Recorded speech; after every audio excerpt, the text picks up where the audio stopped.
আসসালামু আলাইকুম শিক্ষার্থী পরীক্ষার্থী সবাইকে স্বাগত জানিয়ে শুরু করছি আজকের ক্লাস।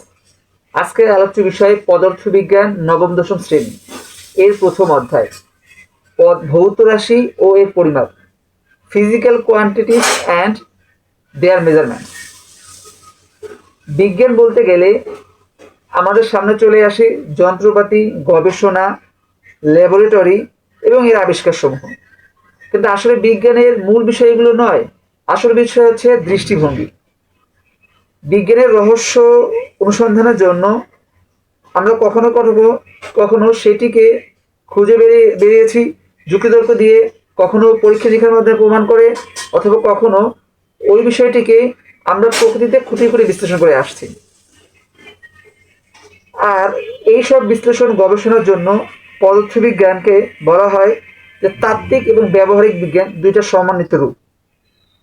ল্যাবরেটরিতে যখন আমরা কোনো কিছুকে বিশ্লেষণ এবং বিচার বিশ্লেষণ করতে যাই, তখন অবশ্যই প্রয়োজন হয় আমাদের সার্বজনীন গ্রহণযোগ্য একক, এবং এই পরিমাপের জন্য আরও প্রয়োজন হয় সার্বজনীন নির্ভুল যন্ত্রপাতি। এবারে আসি পদার্থবিজ্ঞান সম্পর্কে। বিজ্ঞানের প্রাচীনতম এবং ফান্ডামেন্টাল অর্থাৎ মৌলিক শাখা হচ্ছে পদার্থবিজ্ঞান। আর বিজ্ঞান সাধারণত পদার্থবিজ্ঞান থেকেই এসেছে, ঠিক পদার্থবিজ্ঞান থেকে এসেছে হচ্ছে রসায়ন, এবং রসায়ন থেকে এসে হচ্ছে জীববিজ্ঞান। আর বলা হয়েছে যে বিজ্ঞানের যে শাখায় পদার্থ এবং শক্তির অন্তঃক্রিয়া বা ইন্টারাকশন বিশ্লেষণ করা হয় বা বলা হয় বা প্রক্রিয়া নিয়ে আলোচনা করা হয়, তাকেই বলা হয় পদার্থবিজ্ঞান।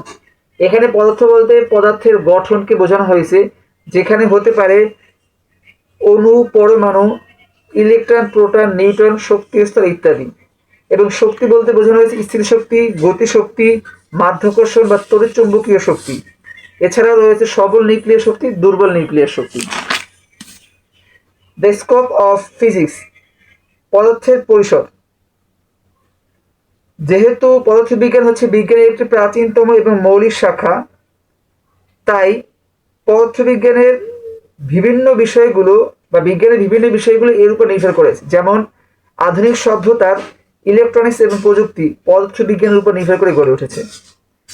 এছাড়াও এই পদার্থবিজ্ঞানের সাথে অন্যান্য বিজ্ঞান মিশ্রিত হয়েছে, যেমন astrophysics, biophysics, chemical physics, geophysics এবং মেডিকেল ফিজিক্স। কাজেই পদার্থবিজ্ঞানের পরিসর অত্যন্ত ব্যাপক।